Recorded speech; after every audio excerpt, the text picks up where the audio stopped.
आज का महत्वपूर्ण जीवनी पे आधारित डिक्टेशन स्टार्ट होगा 5 सेकंड बाद।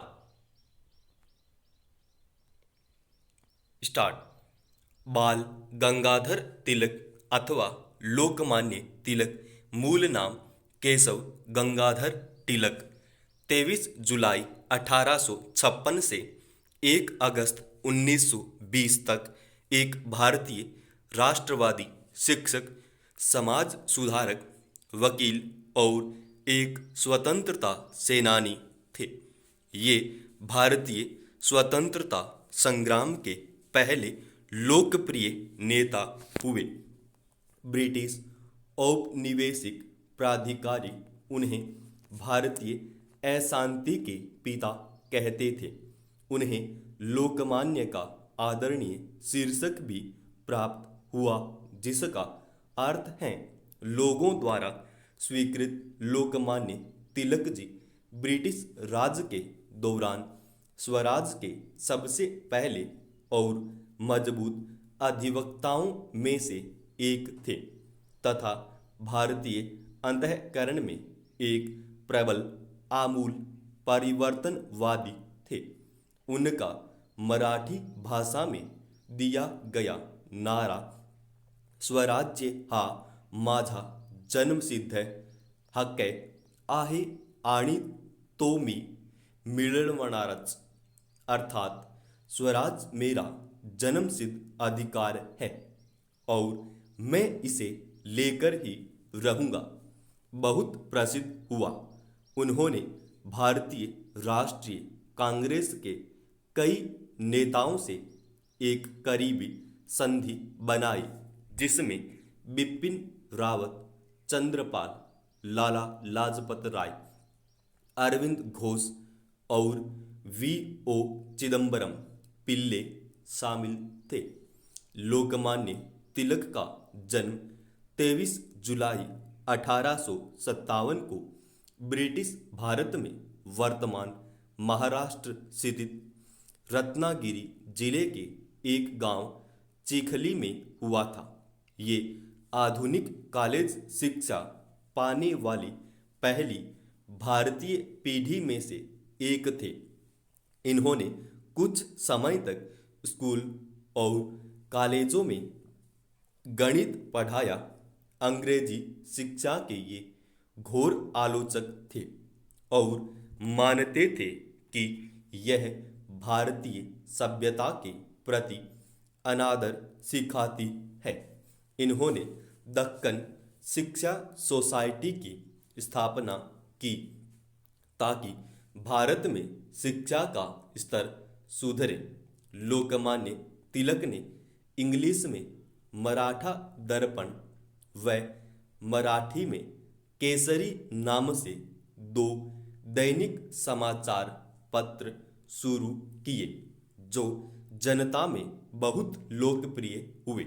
लोकमान्य तिलक ने अंग्रेजी शासन की क्रूरता और भारतीय संस्कृति के प्रति हीन भावना की बहुत आलोचना की।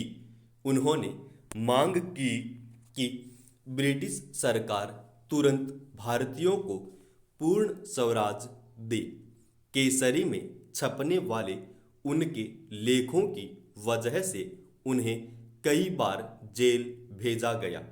लोकमान्य तिलक भारतीय राष्ट्रीय कांग्रेस में शामिल हुए, लेकिन जल्द ही वे कांग्रेस के नरमपंथी रवैये के विरुद्ध बोलने लगे।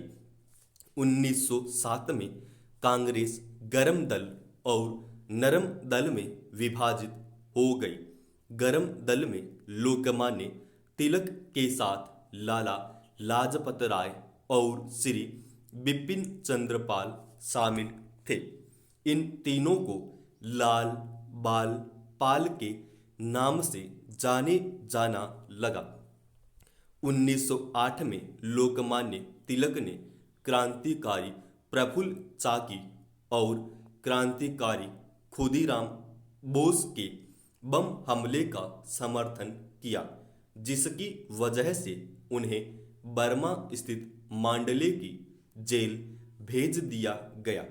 जेल से छूटकर वे फिर कांग्रेस में शामिल हो गए और 1916 में एनी बेसेंट जी और मुहम्मद अली जिन्ना के साथ Akhil Bharatiya home rule league की स्थापना की।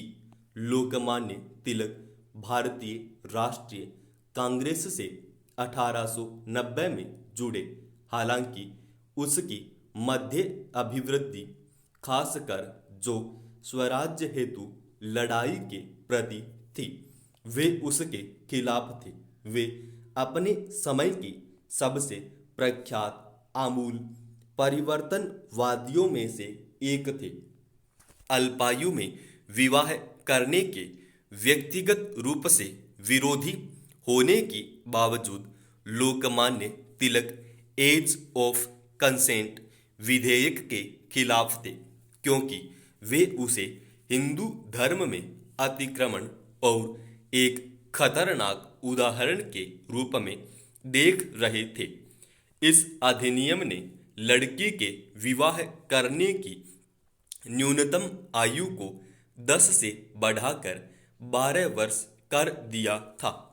लोकमान्य तिलक ने अपने पत्र केसरी में देश का दुर्भाग्य नामक शीर्षक से लेख लिखा, जिसमें ब्रिटिश सरकार की नीतियों का विरोध किया।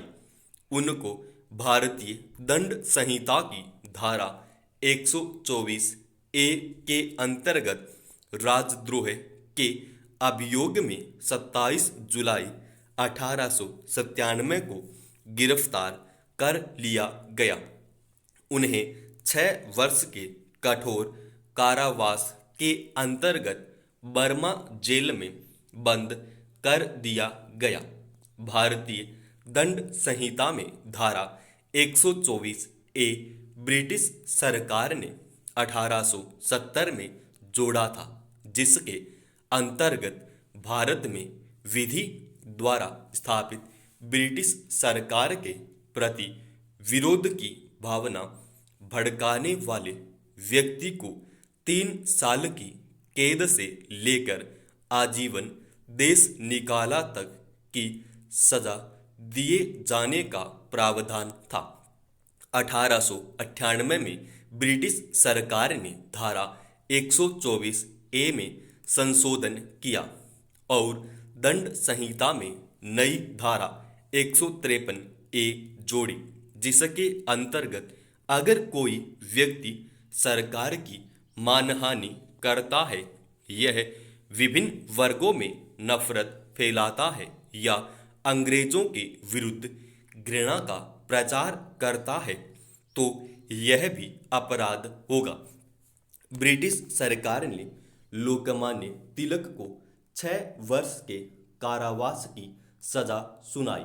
इस दौरान कारावास में लोकमान्य तिलक ने कुछ किताबों की मांग की, लेकिन ब्रिटिश सरकार ने उन्हें ऐसे किसी पत्र को लिखने पर रोक लगवा दी थी जिसमें राजनीतिक गतिविधियां हो।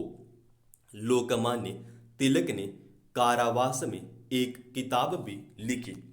कारावास पूर्ण होने के कुछ समय पूर्व ही बाल गंगाधर तिलक की पत्नी का स्वर्गवास हो गया। इस दुखद खबर की जानकारी उन्हें जेल में एक खत से प्राप्त हुई और लोकमान्य तिलक को इस बात का बेहद अफसोस था कि वे अपनी मृतक पत्नी के अंतिम दर्शन भी नहीं कर सकते। समाप्त।